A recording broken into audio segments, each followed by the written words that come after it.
welcome to Superhero Shonen Punch. And today we're going to cover...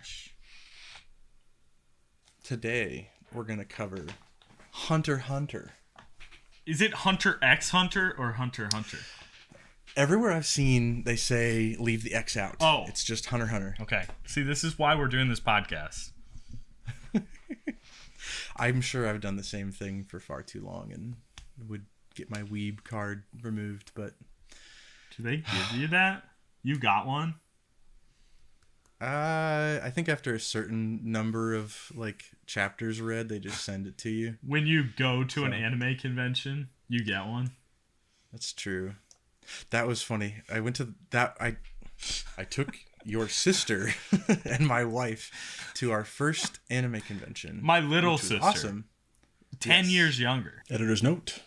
My wife and Josh's sister are two different people. Back to the show.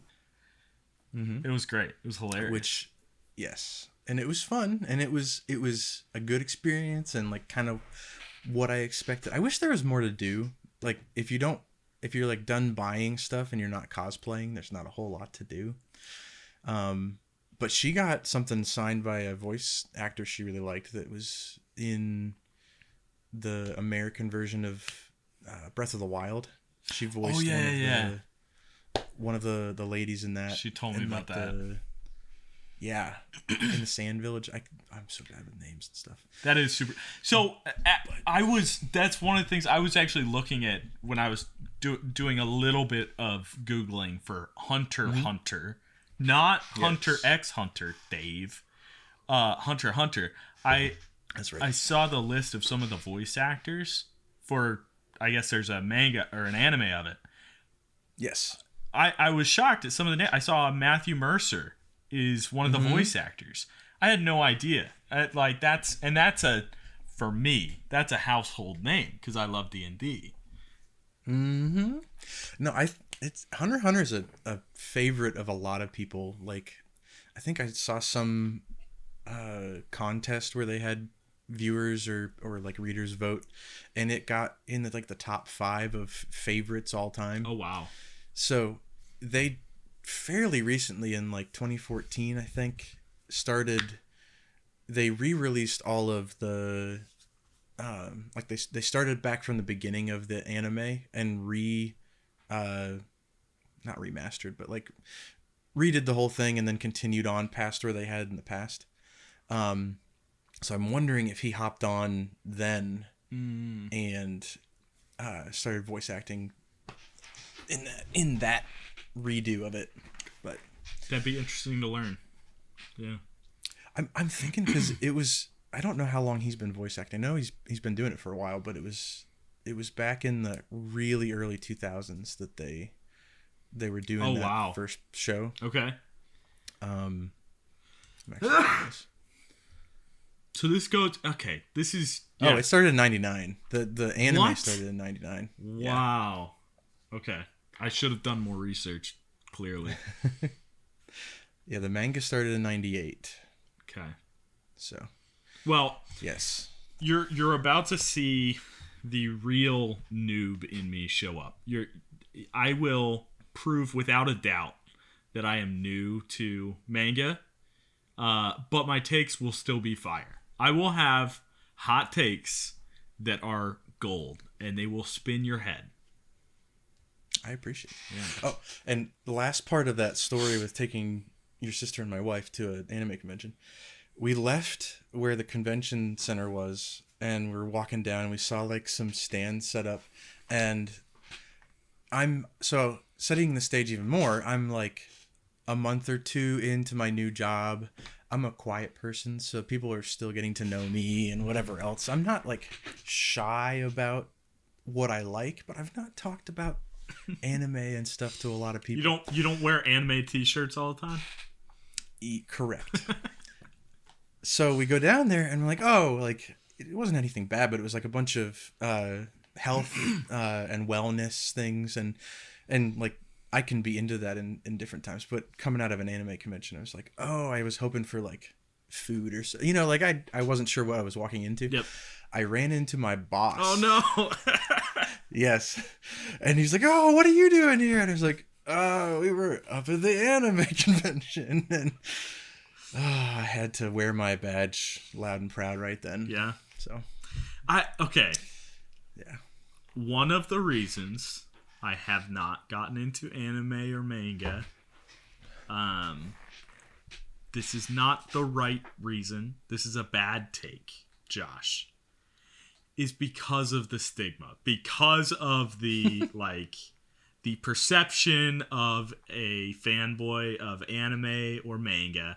I only because I live online because I'm a sucker and I'm like 12 years old. I only see like the outliers where I'm like, ugh, I don't want to be a part of that. Meanwhile, I'm like a comic book stan.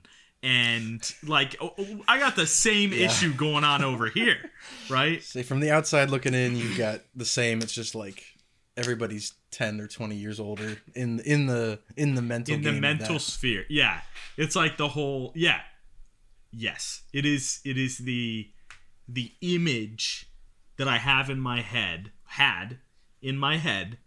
of people who are into manga and anime is like, oh, this is for little kids. Which the same thing is said about comic books, which I'll argue until I will go to my deathbed for that one. Look at these. These are not for little kids. Look at that. That's not for a little kid. I showed it to a kid and I ran away crying.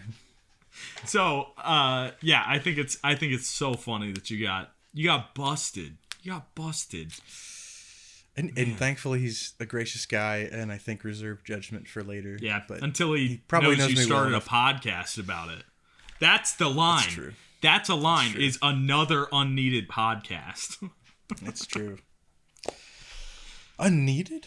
Oh, come on. There's a billion podcasts out. Ours is true. Definitely the Does best anyone one. else need ours? I don't know. But I need it. I need somewhere to talk, a platform for my hot takes. I'm doing this because I get to hang out with you for an hour. That's yes. Oh, I'm excited though because I really like this one. This one's great. This one's been fun. This is one that if we were not doing it for the podcast, but I had still read a few issues, which I never would have done if it wasn't for this podcast. But aside from the podcast, I want to finish this story. I'm excited because I knew it could go either ways because I get to force you to read these, which is great. But this is an interesting one because I think at first blush feels like a kid's book, and honestly, they are written. Many of the shonen genre like this one are written for younger audiences, but there's more to it, and I feel like I don't know. I guess we're getting into the style of the actual thing, but they don't really pull punches with themes or content and stuff like that. Okay. Yeah. So, because I'm a noob, and I know we named our podcast with this word in it, help me understand shonen again. What is that? Shonen, as far as I know, is Japanese word for boy or like young boy. Okay. So it's kind of a genre written for younger boys in mind. They have the same for girls. It's a different genre. The word escapes me right now. But they kind of all fit within a mold, and a lot of them, it seems like it's usually around a young boy, easy to connect with for young boys. Classic. They quite often are. Most of these are in like some sort of a fantasy world, or they're action oriented or whatever else. So like the kid's gonna have some sort of powers granted to him or gained or earned, and it's going through the process like coming of age, meeting friends, getting those relationships started, but then overcoming whatever the main conflict is continually and getting better, stronger.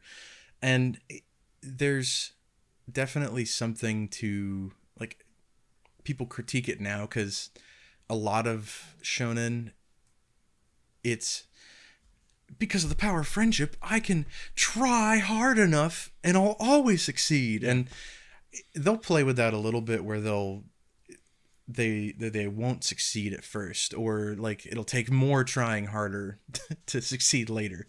But there's a critique there of just some unrealistic expectations for yourself, that like you're kind of putting people up on getting them set up to knock down when failure comes.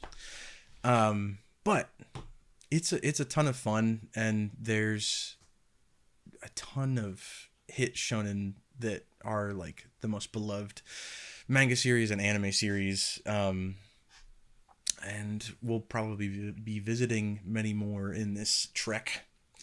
But yeah, this is one of the big ones. I mean, yeah, I could definitely feel the target audience. It felt very purposeful in trying to connect with a certain audience of readers, which felt like you're like a young boy that wants to go on an adventure. Which obviously is not limited to young boys reading it, because we are reading it. And we're youngish boys. I'll give us that. No, but I'm still young at heart and ready for adventure. I felt the target audience in there. I definitely felt that. Yep. Oh, I had I don't know if he's listened to the show yet, but a friend, my friend Jeremy, he calling him out. Wow. Yes.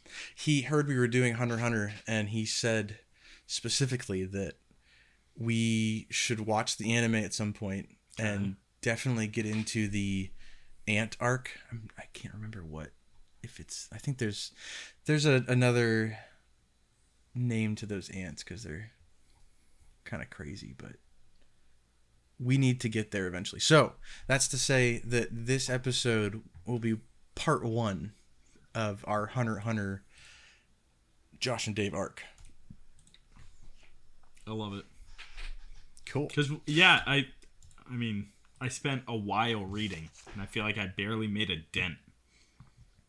I mean, there's so many of these books.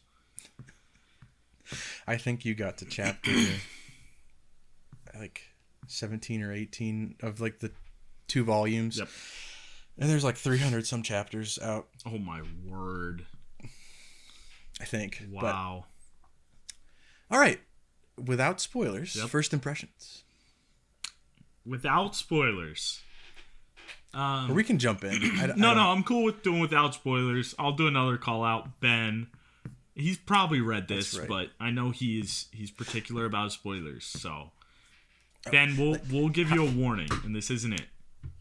I'm gonna hijack you quick. Okay. I'll give a quick little synopsis, and so Hunter x Hunter, written by Yoshihiro Togashi, who is a famous manga artist who I learned recently, which I could have my Weeb card revoked for not knowing this already. He wrote Yu Yu Hakusho, which is a huge anime series from my childhood. I saw that on Cartoon Network before I knew anime was anime.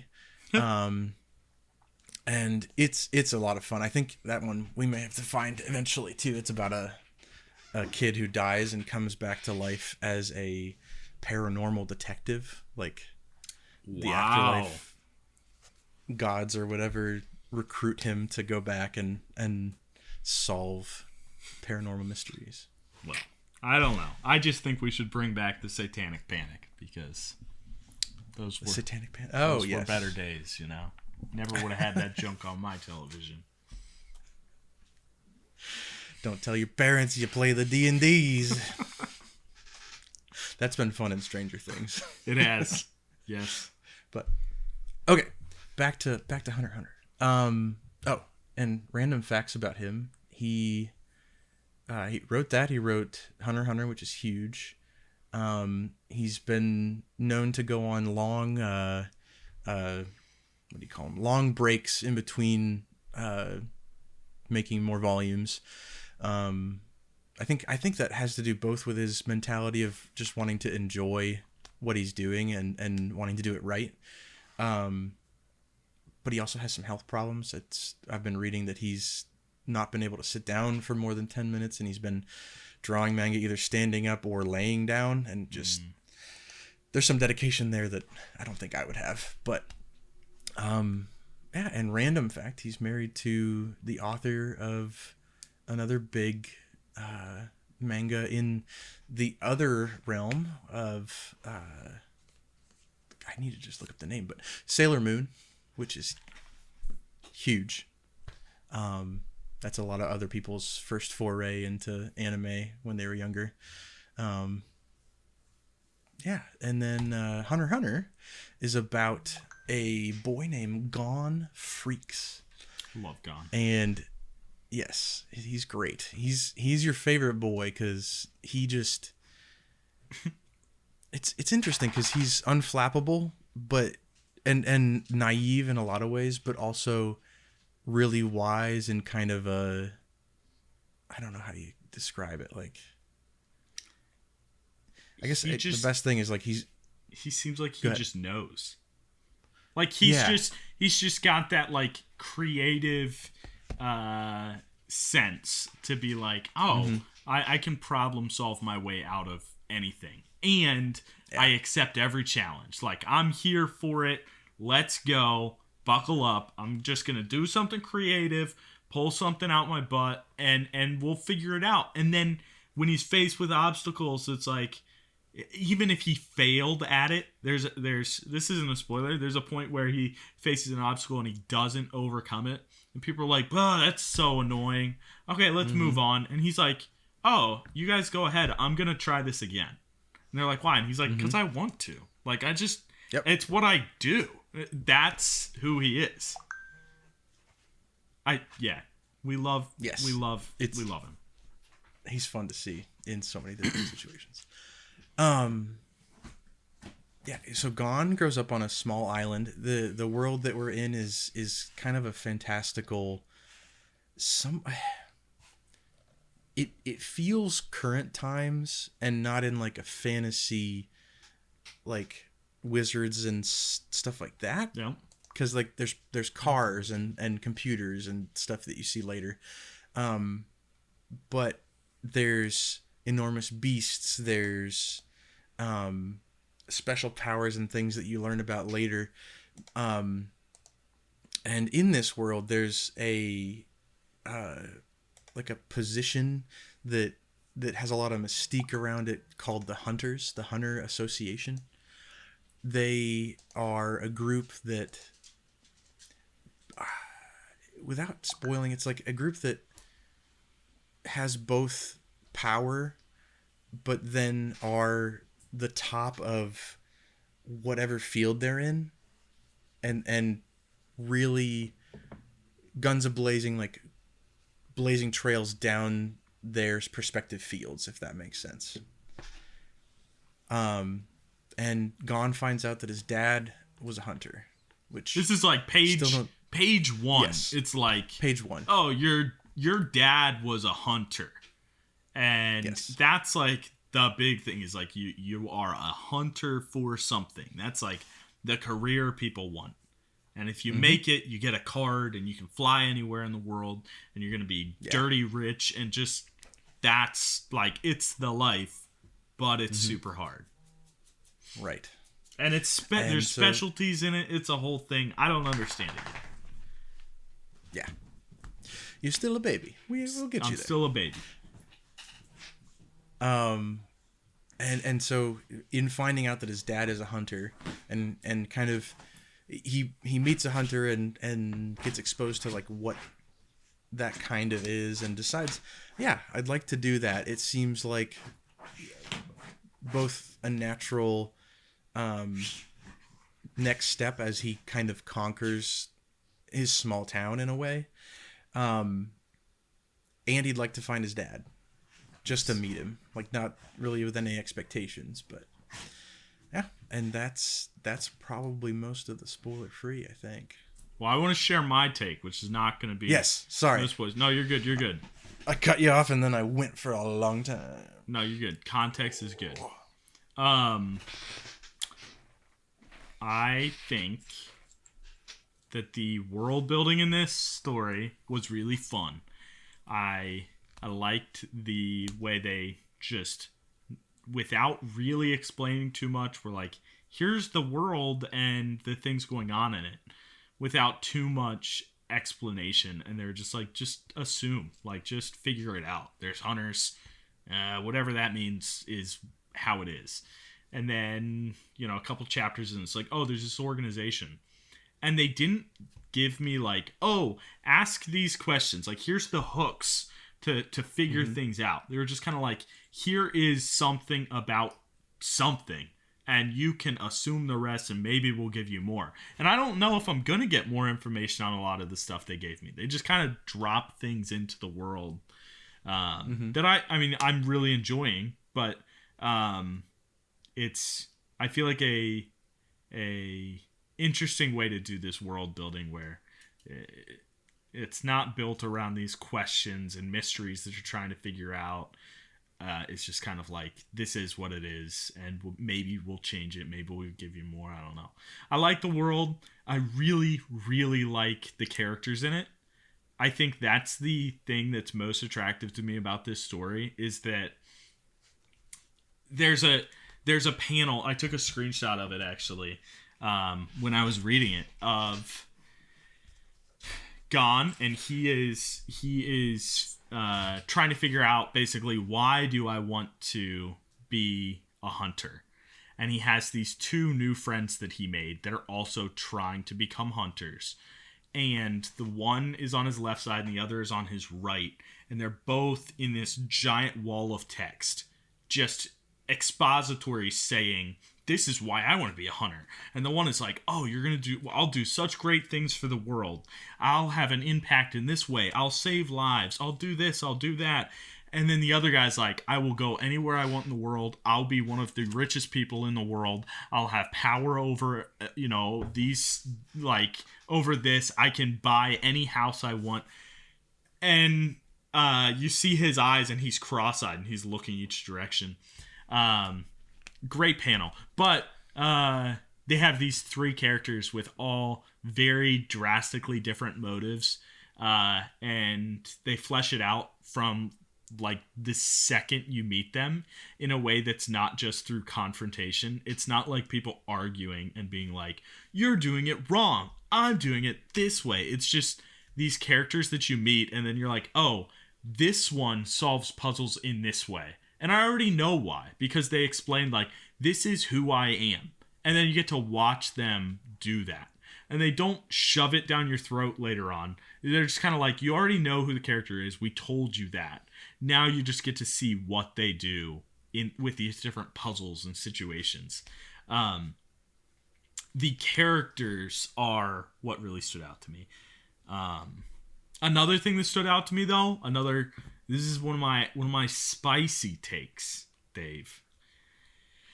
The art, which I really enjoy, is so weird sometimes. and not just in, like, oh, there's a giant frog monster, which does, like, that happened. I don't, that was, like, weird stuff is happening. But there are characters who in one page will be illustrated like they're in a Sunday morning cartoon. Like, just very bubbly. Like, there's a character that is a, like, smiley face. He's a circle. He's got this bubble nose, ... smile. Like, line is a smile. And that smiley face character will stand right next to somebody who you're like, oh, this is like the penmanship of, like, a, like background character in Watchmen or something. I'm referencing comics because it's the only thing I actually know. Where somebody's got detail and there's wrinkles in their face and like swooping hair, and they're next to somebody that looks like a stick figure, and I don't get it. That's so weird to me that the artist that did this was like, I guess for this guy, I'll do this style. But for this guy standing right next to him, I'm going to do a totally different style. I don't know what I think about it yet. I don't know if I like it. Fair. So what I'll have to figure out is there's definitely manga specific things in some of it. And I may be mixing my manga and anime stuff. In some things, they'll definitely do background characters a whole lot more simple than the regular characters to save on the time and money of drawing, because there's high turnaround stuff. Yep. Some of the artistic choices could be straight up just the artist deciding this, that, or the other thing. But then even character to character, you have I don't know if they do it the same in comics, but they will completely change a character for a different emotion or for a joke or for a reaction. So if something somebody did makes another character slack-jawed, they might be one line pencil of a face and like completely different than their normal character build. Yeah. Just to like show that. I have a screenshot of that. For those of you that are on video, that's literally what Dave described. You have a slack-jawed character who is laughing at something, who they look like a cartoon doodle that somebody did on a dry erase board. Just like here's something funny. And immediately below it, you have this really attractive, beautiful drawing with character figures. And especially the one in the front, the one in the foreground, you have details of the hair. You have a very distinct, recognizable face with purposeful details. That's weird to me. I don't dislike it. But it's something that is it's different to what I'm used to. And it definitely stood out when I was reading it. I might be like talking at my butt, but I do feel like I had some similar trepidation when I first started, that like the anime and those moments didn't really make sense to me, or like, and I will say there's still anime that I watch that they'll jump into like, oh, this is the jokey episode or the jokey portion, and I just get completely like sucked out of it because it's not done well. But then I've seen some done really well where I like that comic relief in a moment where I need it. And I think some of it has to do with how good they make the characters in the first place, like how much you appreciate and like them in the first place, that the drastic change into like a funny slapstick moment or something, it still works.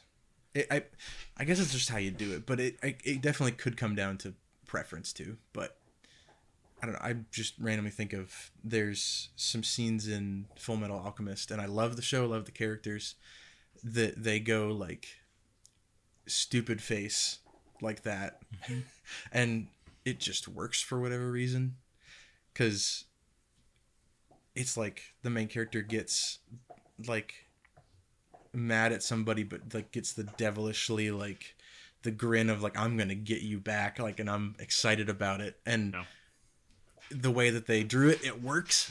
So I don't know, we'll see. It's an interesting take as a new watcher, reader. But I'm enjoying it. I'm enjoying it a lot. Nice. I really like the hook of the story, which we can talk about in a minute. I like the world that it's in. I really like the characters a lot. I think the characters are my favorite part. And the trials so far, I don't know if this is how the whole thing is, but I mean, from chapter 1, it's basically been like, here's a trial, here's a trial, here's a trial. And they've, for the most part, I feel like they've been really fresh and fun. And some of them have been takes on things that I have been maybe familiar with from other literature or stories or whatever. But they've all still felt fresh and fun. And I think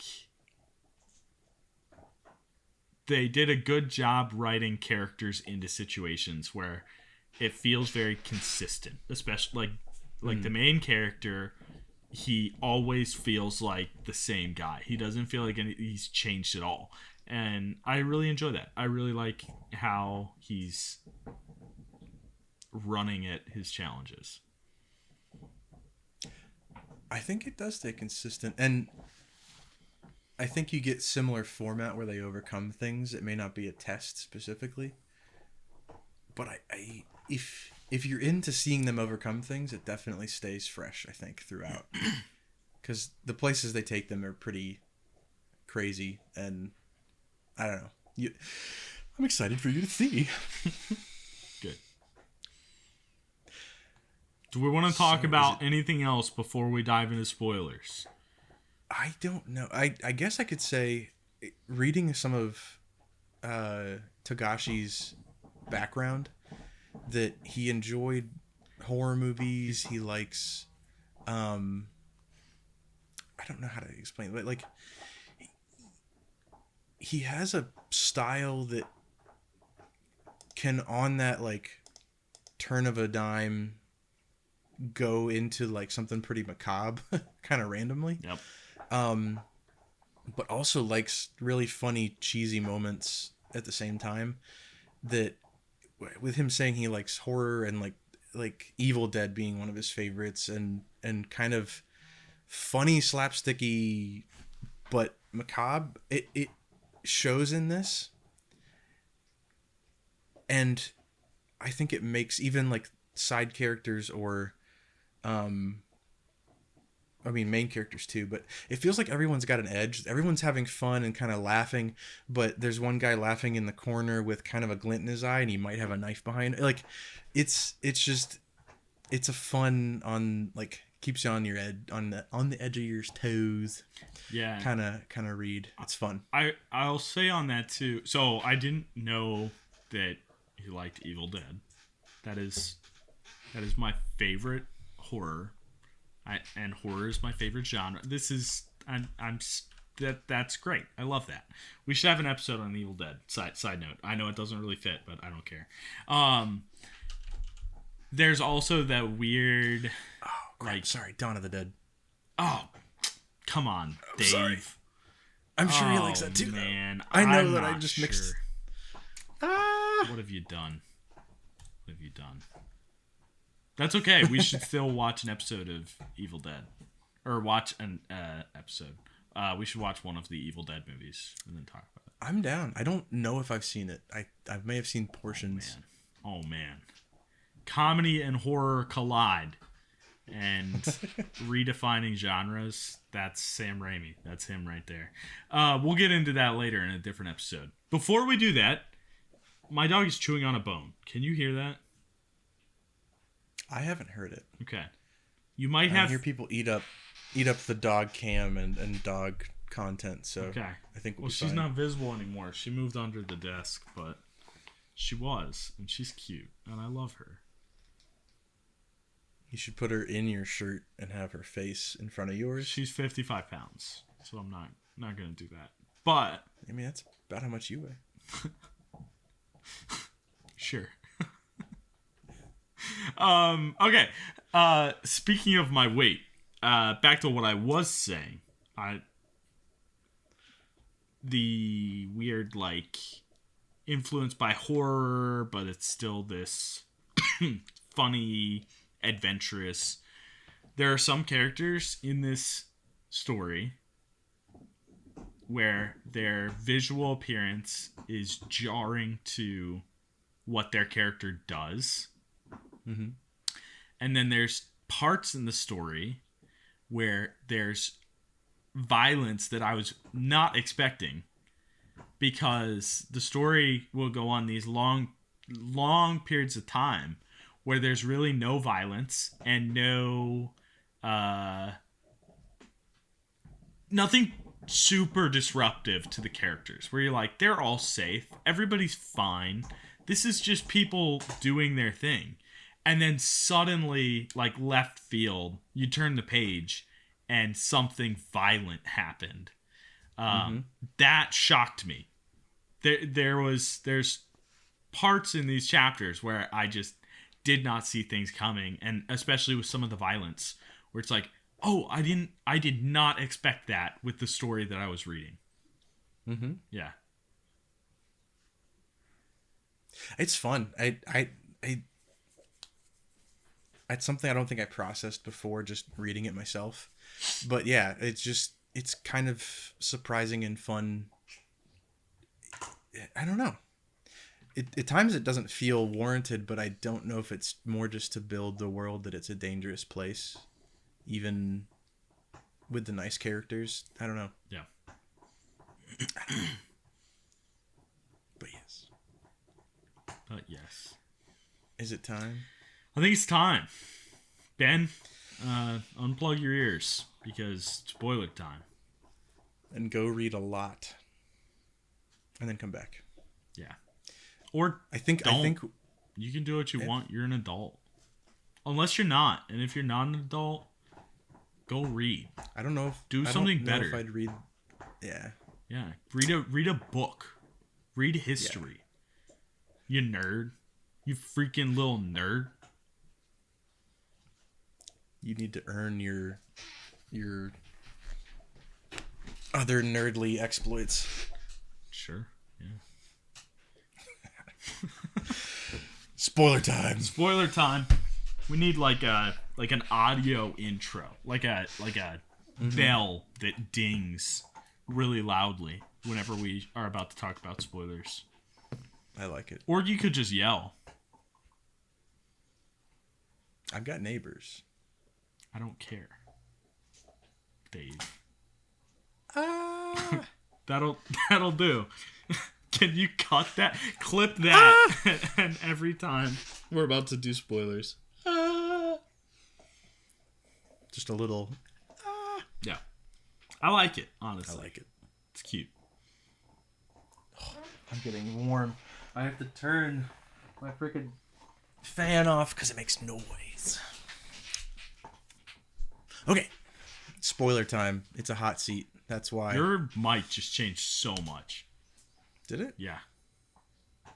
In what way? You went from sounding like Dave to sounding like... Is this better? Yes. It was this one. Okay.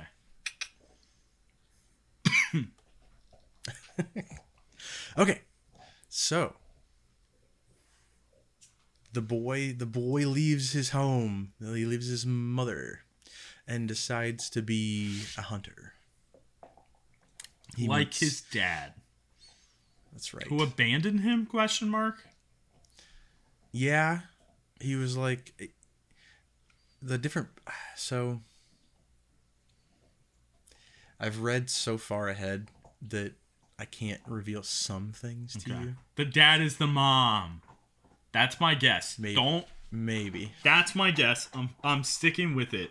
That this whole time he's being raised by his dad, but to motivate him, his dad, who is pretending to be his mom, who died in childbirth, has been telling him, your dad is a hunter, to motivate him to go and make something of himself like he never could, because he was raising his son, and he never wanted his son to feel guilty that his mom died in childbirth. There it is. That's my guess.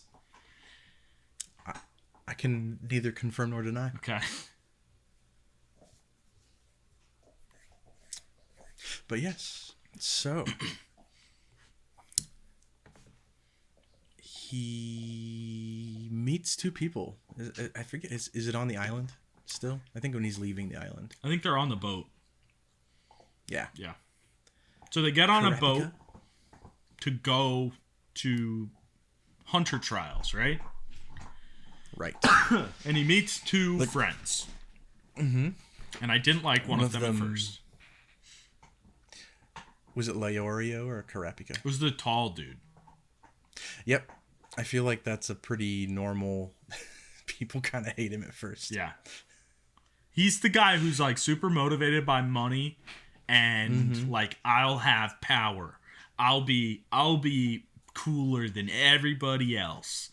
So he comes off obnoxious, but he's got such a sweet heart. You'll learn later on. He's a sweet old boy in there. So you meet him, and you meet the what is the other person's name? What is her name? Karapika? She's great. I love her. She is incredible. Did you get into her reason yet? I don't know. I know that she has spent a lot of time talking about how she's motivated by helping people, but I don't know her backstory yet. Like she's like the wholesome, selfless motive is what she professes, and the other guy professes the selfish motives. But it's funny because both of them are making decisions that are sometimes the girl who is talking about being selfless makes a selfish decision, and sometimes the guy who says he's selfish makes a selfless decision. Fun dynamic, but I don't have a whole lot of background on them yet. We're gonna have to come back to this soon because there's good things. Yeah. And I don't know if it's addressed in this. There's a thing that happens in some manga where they'll have an androgynous character and they'll be coy with what their gender is, and it's a part of some of the backstory and stuff like that.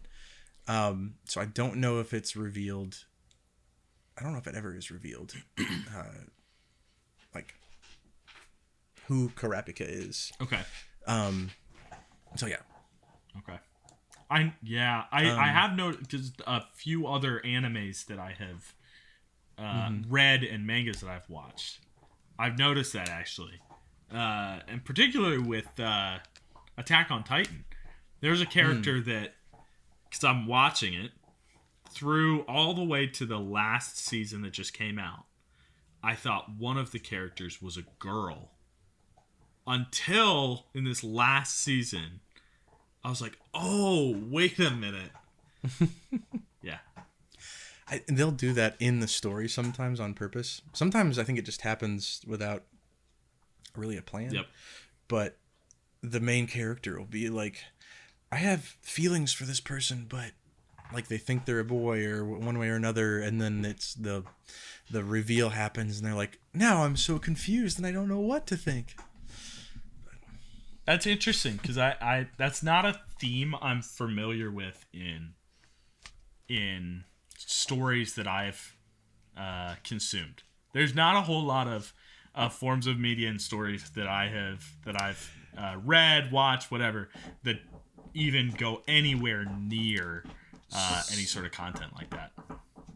I would say that this comes into it's sensitive, but I think here we're much more sensitive to like things about gender and like that type of stuff are becoming much more sensitive in how you talk about it, and that making jokes like, because I think that some of them are veiled jokes about like, oh, it's funny that this character may or may not have gay feelings or something like that. Yep. And I think that's the joke that they're writing. Funny because gay. Yeah. And yeah, it's just in a lot of anime and manga, you can find stuff that feels like it's 20 or 30 years back in our media. Yep. And you just kind of sift through it and find the better writers and stuff like that. I don't think in this one it's near as much in that realm. Yep. Of joking. But yeah, you'll find plenty of anime and manga that are way too sexist or kind of like homophobic to an extreme where it's the main joke or like that's the greatest horror. Yeah. So yeah, I this is very new to me still. But there's a lot of things that have stood out as like culturally that played different when I watched it, read it, than I think what was originally intended. And I'm sure vice versa happens with media that's targeted at American audiences elsewhere, right? I wonder if there's just stuff that I'm not as familiar with. I know there's stuff I'm not sure familiar with. Yeah. Same. So that's interesting. Yeah, but yeah. Yeah. Okay, so we meet the two friends. Yes. We're on the boat. The hook is and correct me if I'm wrong with this, it's basically there's all these trials that hunters have to go through, and everybody and their brother is going to go and try to do these trials, but only 2 or 3 people will get selected. So it's this incredibly small group of people that'll pass all the tests. It's the best of the best. Doesn't mean they're good people.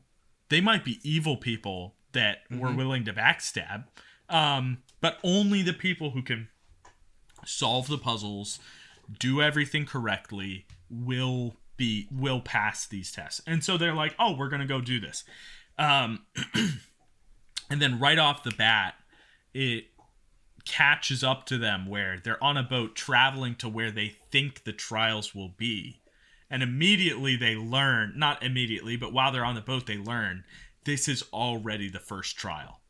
They are already in the first trial. That was fun. I thought that was great.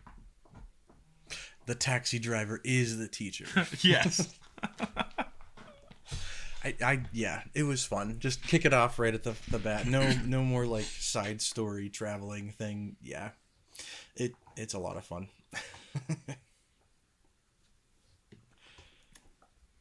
Oh, and Gon shows his true colors in one of the first times where, isn't it that he listens to the captain or something like that, or I don't remember. Okay, well, Gon uses his sterling intuition and ends up saving the day or passing the first test with his friends' help. And then they make it to the test, which I think I feel like that's the first place where you start to get some of the random like violence and surprising, like, oh, there's more to this than just fun little tests. Yes. Yeah. And that's like the running section? No, first is the giant rat things. Oh, crud. Yes, you're right. Yeah. But I think that, so they encounter these giant rat things, and the test is like, it's like, save this innocent person from this giant rat thing, basically. Long short, these creatures were in on it. They were a part of the whole exam. It was a ruse. But I think to me that was when it was like, oh, all like everything about these trials and tests is already rigged. It's already set up. And so then every time I turn a page, I'm already thinking about like, how are they going to pull the rug out from under them this time? Like who is actually, playing like there's somebody they're not, which is it's a fun thing to just have in the back of your head when you're reading. And then they, I think, use it in a really great way, because then a few chapters later, with the running trial, which we can explain in a second, somebody goes, I'm actually the guy who's leading this. I'm the guy in charge now. And there's this second where everybody's like, wait, is he? I thought he was competing against me. Is he actually the guy running things? And I wasn't sure until I kept reading, because I was like, they would do that. Like, based on everything I've seen so far, they would just be like, oh yeah, the guy who's leading the entire thing is here in it with me. Yeah. So the rat thing happens. There's all that. There's a lot of expository, walls of text a few times, which I thought was interesting. That's true. And then we get to the running trial. Yes. Which I think is another, like, I mean, I guess they established it in the beginning, but, like, they show how powerful some of the hunters are.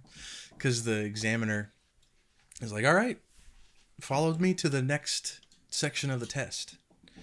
And he just starts kind of long stride walking.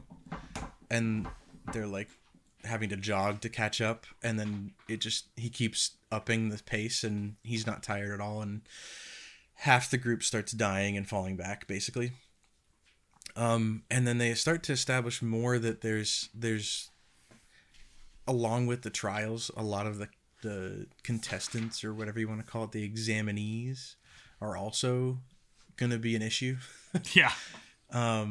Because there's an examinee who's never passed, and they reveal that he basically just joins and takes joy in snuffing out other people, or, like, maybe not killing them, but snuffing out their hopes of passing.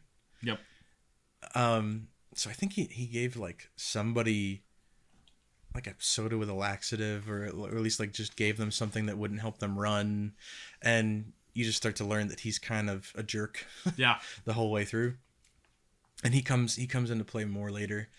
I think that's also where they start to introduce more of a new character, Killua. What do they look like? The kid on the skateboard. Oh, yeah. Great. Yeah. Love him. Oh, camera coming back. I don't know when in the process, but I don't think I'm revealing much if I say this. You may not have known this yet. He comes from a family of Skateboarders. Oh.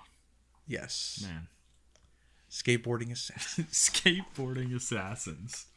That's right. But he's such an interesting character, and he's going to be around for the long haul. So if you like him, I do. You're in for a treat. I like him, and I really hate the magician guy. We also meet the first foil.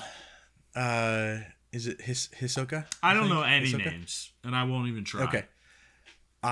This is one of the few that I kind of have because I've read it a few times, but I'm horrible with names too.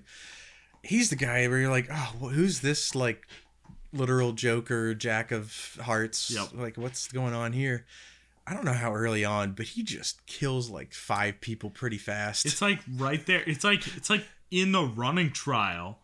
It's like this peaceful, calm, and then they're like, oh, we're gonna go on a little run or whatever. And then he's like, oh, by the way, and he just starts throwing playing cards at people, and they like go like straight through people's brains, cutting their noses off, just bonkers. It shocked me. It shook me. I was so surprised because I didn't no violence like that had happened yet in the comic, and it felt very Slither, which. Slither is a horror movie where there's this creature and it hits people and they look like it's the trope of they look completely normal and then their face goes, and they just slide apart. Yep. It was that in the comic, and it was like, or in their this story, manga, anime, manga. Yeah, and I was shocked by that. I wasn't expecting that, and I already didn't like this character. And then he's killing people. Let's get him out of here. I'm not gonna ruin anything, but this manga likes to introduce a character poorly and then have you, I think, change heart later. We'll see. I'll never love him. Because that's okay. Never. And they do it in a way where you don't feel cheap and you don't feel like they've really changed. So, like, you hate him now and you may still hate him later, but you might appreciate him more. Okay. I guess that's a good way to say it. This is... I definitely feel Leorio's like... still stupid. Yeah. and he's annoying sometimes, but he's endearing now. Yeah, I already like him, and I didn't think I would. I feel like if I had to guess, and this is that, I mean, I made it a few more chapters up, and that's where I am. So I don't have a whole lot of context beyond what we already talked about. But if I had to guess, because I know some of the tropes of the trial stories. One of the trials is basically going to be kill somebody you care about or kill somebody next to you, sort of deal. Like where it's the, you know, two people, one gun, go. That's my guess. And I'm also guessing that this guy who came in super hot, literally just like, I'm ready to kill for this, has already tried multiple times and failed, and knows, because we've already seen these are life or death trials. A lot of them, including the running one, if you don't succeed, there are times you will die. And it's been getting more and more on the dial was turned as far as risk from like, oh no, you're on a boat in the middle of the ocean with a little storm, to, hey, you're standing in like on the edge of a cliff and people are charging you to attack you and you have to attack them. It's like, oh, this one, the dial is turned to die. You will die if you fail. So my guess is he's tried and tried and tried and hasn't made it. And now he's just like, I'm killing for it. I'm coming out hot. We're gonna kill the weak ones. We're gonna jump ahead. That's my guess. I think you've got some things fairly right, and I think you'll be surprised by some other things. My Gon committal is answer, his dad. That's my... Okay, that's what was wrong. I figured it out. Oh. It took me a second to unpack what that was. Because his mom was his dad earlier, Yeah. and then he's Now he's his dad. It's the whole, like... Yeah, I don't... That's a massive spoiler for something, so I won't even say. Never mind. Star Wars? No. I'll tell you when we're not talking to hundreds of thousands of people The in masses. our audience. Yeah. That's right.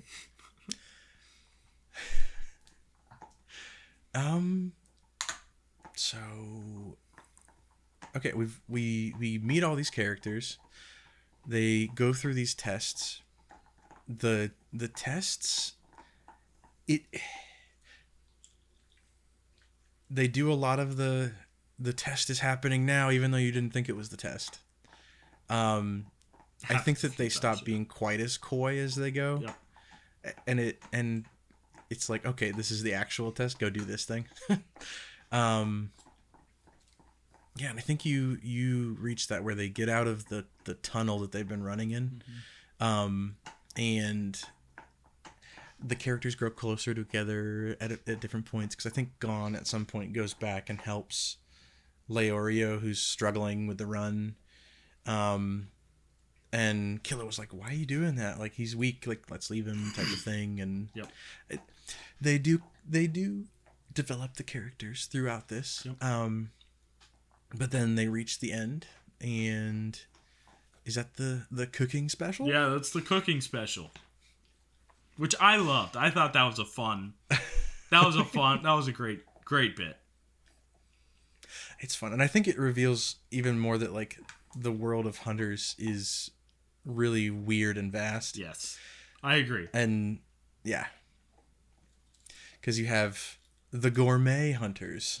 Yeah. Isn't it like one of them wants to eat the coolest thing, and then you realize the other one wants to cook the most, like, exquisite meal or something like that, and so they buddy up. The big guy and the girl. I think the big guy wanted a massive meal of his choosing, which was pork.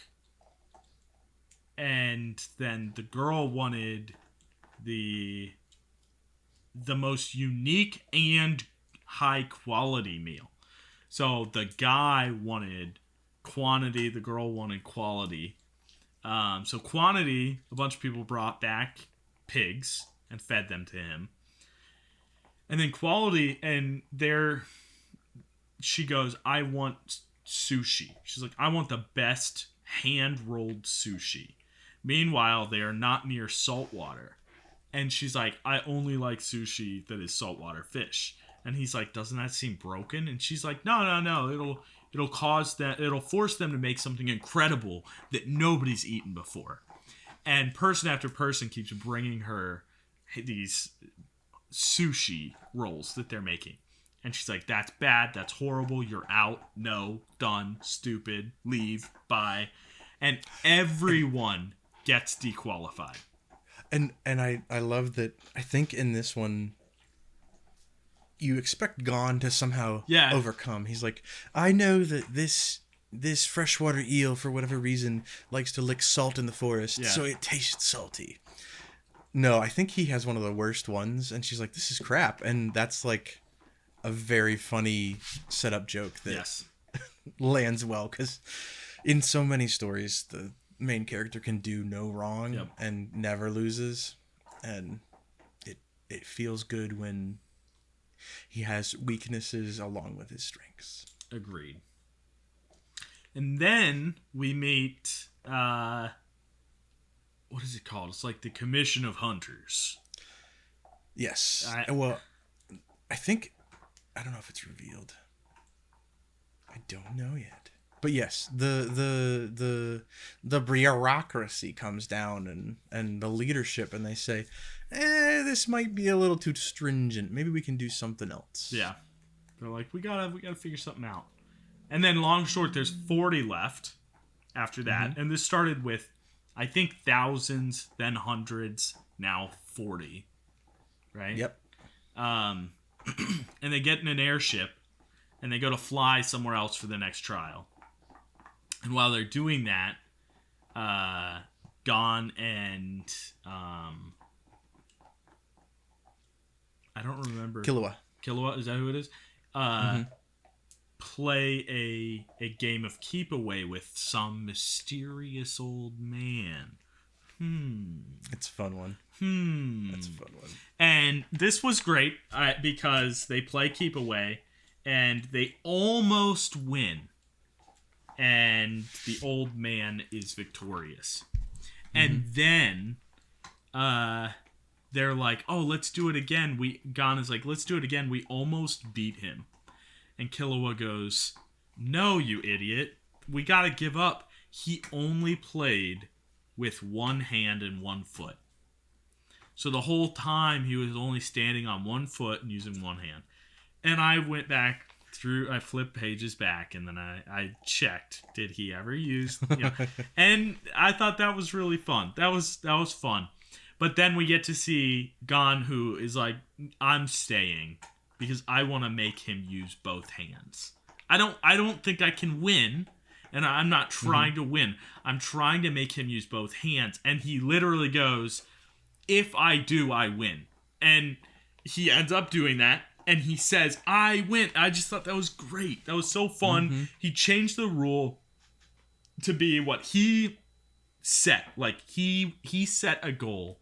And it wasn't the one that they originally said, this is what you got to do. He's like, I'm going to set an achievable goal for me, and I'm going to do it.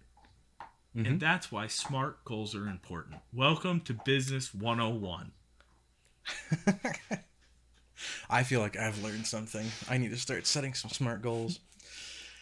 But yeah, it's such a fun one because that's one fight where like they show that Killua and this kid are like special, and this guy there's something going on, but the stakes are a little lower, and it's a fun moment to see Gon, like you said, like you see his heart of like, I just want to get better. I wanna at least elevate past where I am.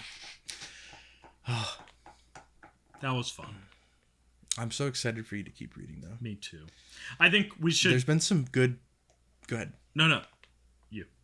There's been some really good moments, but you're getting close to some of the best. Some of my personal favorites. Well, what I was about to say is I think we should stop talking about this story there, because I didn't make it through the next arc yet. I'm still okay. I'm in the next set of trials. I'm really enjoying it. This is one that even if I wasn't required to read it, I would probably continue reading it. The challenge is that there is a lot of text in it, and that's not necessarily bad. There's a lot of text in it, and it's so long. So I feel like I'm committing to a massive read, which will be fine, and I like that, but I don't like the idea of being like, oh, I'm only going to get 100 chapters in. Like, now I'm like, I want to finish the whole thing, but also I want to keep reading other stuff that I'm reading. I want to read books that I'm trying to get through. I want to read other comic books. This is the dilemma of becoming a weeb, where you binge it unhealthily until it's done. We'll see. I don't know if it's hard. I'm kidding. I'm finding myself more okay with that. I think I read manga for 2 hours straight today, which is not normal for me. Reading for 2 hours straight, yes. I have never read a manga for 2 hours straight, or really probably a comic for that long. I wouldn't do that often, because they're usually the stories are typically much shorter, and I'm more content just reading a few chapters and then stopping. This may be sacrilegious of me, but I feel like I've gotten to a place. For one, it's my comfort thing. Like, I'll just scroll and read. Especially with manga where the text isn't super important, which this one, it's fairly important because it kind of sets the stage and the rules for, like, the battle or whatever else you're going to be watching. But in a lot of them, I almost feel like I've gotten used to it enough to see, like, okay, this frame is important. I see what the main character or whoever has, like, their big retort about something or, like, an argument, and I can kind of grasp most of what's going on. So I've gotten to the point where I go through it pretty fast, but I don't know. I don't know if that's not fair to the actual stories and stuff like that, but I like the pictures. I mean, that's one of the great things about visual mediums is you can engage so much more than just, like, reading and processing. You know, Sandman Overture is a reboot, not a reboot, it's a prequel, sequel. I don't remember where it falls in the line of Sandman. Honestly, I don't remember. I read it when it very first came out. I don't know. But I remember that when I was reading that comic, I literally would, the first time through, I would buy the comic and I would go through and I would just scan most of the words, not reading, like, to process everything, but I was just so focused in and dialed in on the artwork because it's so beautiful. Sandman Overture, check out the artwork. It is breathtakingly beautiful. The color work is amazing. The line work is amazing. It's just great. But the first pass through of the comic, I would just look at the illustrations primarily to kind of get a feel for the story and see where the story was going and what its flow was. And then I would go through again with a more detailed, like, okay, I'm reading every word, processing it, and then moving on. But I feel like there's a lot of opportunity in manga and comics to be like, I'm going to let the illustrations guide some of this storytelling. And I definitely have gone back like you did. Like, I'll realize I don't have something I want to read right now, and it's like, oh, I went through that really fast and I enjoyed it, but I didn't take my time. Mm-hmm. So yeah, I think they both have good opportunities to pause if it's a good one. Yep. So, because I read a lot of trash, and some of those I've heard for the 80th time the rules of someone's been transported to another world and they've been gifted powers. So it's funny. That's a huge trope in manga that continues, and I'm a fan, but I see where some people are tired of it because it's become like a cash cow. So everyone has one, and they all kind of do the same thing. Yeah. All right. Well, I think we could either come back to this in another episode, depending on how much we get read, or we can even just visit, like, in a like the latter part of an episode about something else. We can come back to Hunter x Hunter and this has happened, because we don't have to introduce it again. Yeah. But yeah, I like that. It was good. I enjoyed it. I'm ready to keep reading it and then talk more about it. I have a comic book to propose for next time. Ooh. It's a lay it on me. Very limited series. It's called Dead Body Road. It actually, you have, I know for a fact, you have at least seen some of these covers, because when we went to Superfly Comics, shout out Superfly Comics, Dead Body Road was a ongoing series that I had in my pull list there. And I remember that I would go and I got Dead Body Road, and it was one of the... I distinctly remember when I was getting these issues and I showed everybody back at the dorm, I was like, look at how good this comic book is. This is comic so run? good. It's from a comic run? It's from a comic run as Superfly Comics. Shout out Superfly. I love you guys. Josh. And it was a treat, but Josh would only leave the dorm to go on comic runs. Or for food. Other than on that, occasion. Maybe. Yeah, that's true. But it was that or studying for the most part. Yes. Up until he got a girlfriend. Yeah. And then everything was out the window. But yeah, because she's great and I love her. We had our weekly comic runs, or bi-weekly, or not bi-weekly, every couple weeks. I went pile in the car every single Wednesday, often by myself because I wanted to. Every single Wednesday for my entire college career. I think I missed like 3 weeks. Sorry, we would hop in a car. Mm-hmm. Oh, we had a couple friends, I think, that either were into comics some or got into them because of you. Mm-hmm. But we'd all pile in, even those of us that didn't, and we'd usually stop there, and we'd also like go check out a used video game store place too. You gotta say what it's called. Vax and Vids. Why is it called Vax and Vids, Dave? Because, of course, they sell used videos, used video games. Yeah, for sure. A plethora of things like that. Maybe even arcade cabinets. They had a lot of stuff. Absolutely. They even opened an arcade for a while. Yeah. In the back. And in the front, they sold vacuum cleaner parts and supplies. How the two merged, I don't know. Such a weird... You literally walk into this store... and it's like 150 vacuum cleaners. And they're like, hey, would you like a vacuum? We got a shop vac here. And you're like, no, I want to look at your videos. And they're like, oh, it's in the back. And they like pull back a curtain. There's like people smoking cigarettes. They're like, hey, you here for the videos? You're like, yeah. It was quite the experience. It was. And I don't know if I still have it, but I was a card-carrying member.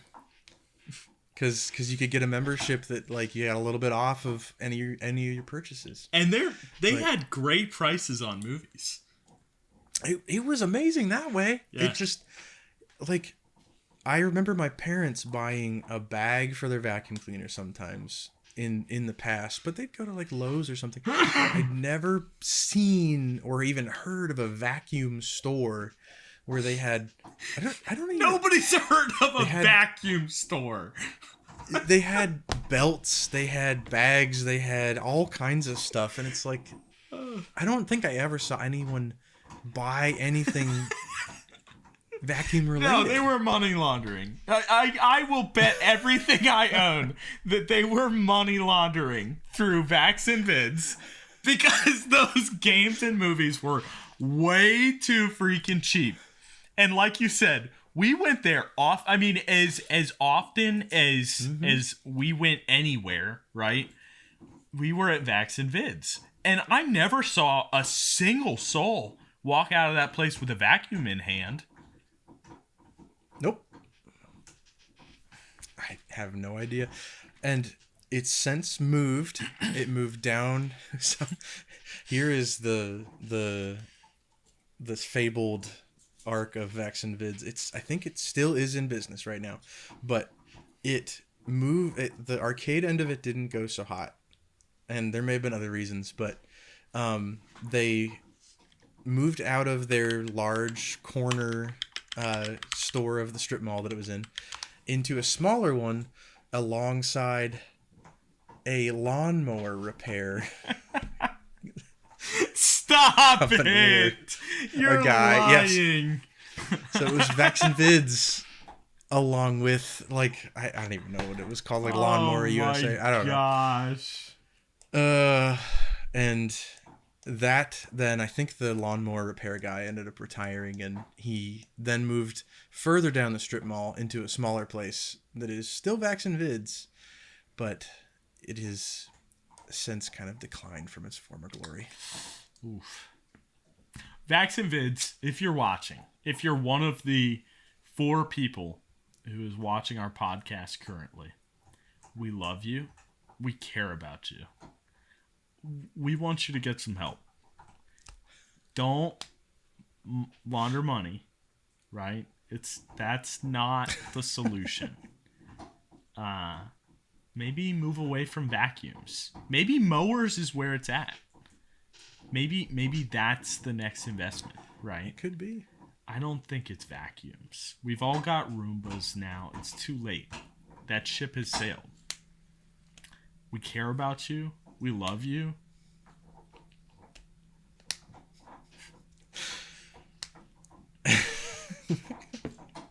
Okay, so we would go on these comic runs. We would go to Superfly Comics. We would go to Vax and Vids. We would sometimes go to Haha Pizza, which, let me just say, Xenia, Ohio is such a unique, sweet community. I love it. There are so many drugs there, which is crazy for this, like, unassuming little, like, close-knit town. Dave Chappelle lives there or has a home there. Yeah, it's a fun place for sure. But we would go there during college. Lots of great memories, and I bought every issue of Dead Body Road because I had it in my pull list and I loved it. It is. Here's the hook. Here's what I'm gonna give you. It is a revenge story like none other. I mean, and that's not really true. It's like plenty of others, but it's a revenge story. It is an action-packed, violent Americana story, where you're just watching criminals and people you don't like and people you do like just take out vengeance and revenge and violence on each other. And I read this comic, finished reading it, and I was like, I can't wait for the movie. Because it feels like you're reading a movie. It is that, like, cinematic in how it's displayed and everything. The story is fine. That's not what is exciting. What's really exciting and really good is how the action is portrayed across panel to panel. I think you'll really like it. But it's short. I think it's 6 issues. So I'm teased. I'm ready. It sounds like a trip. it's fun. And the art's great. I love the art. Sounds wonderful. I don't think I've gone wrong yet on a Josh recommendation. That's because I've only recommended like 2 so far. Well, hey, this is music, movies, everything else. It's usually... We're going to all... Yeah, okay. It's usually fun or interesting, even if it's not my favorite. It's always worth a do. Worth a do. Mm-hmm. That's our second podcast. Check out Worth a Do with Dave and Josh. Yeah. It's a soda pop review. You know that's right. Mountain Dew. Yeah. We're spiraling. Great. I know. We need to get off this crazy train. Thank you. Thank you, Dave. We'll see you again soon.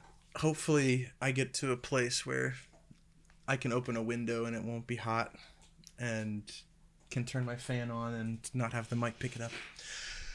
But this has been a ton of fun. I'm excited for more. Me too. And I hope you guys are too.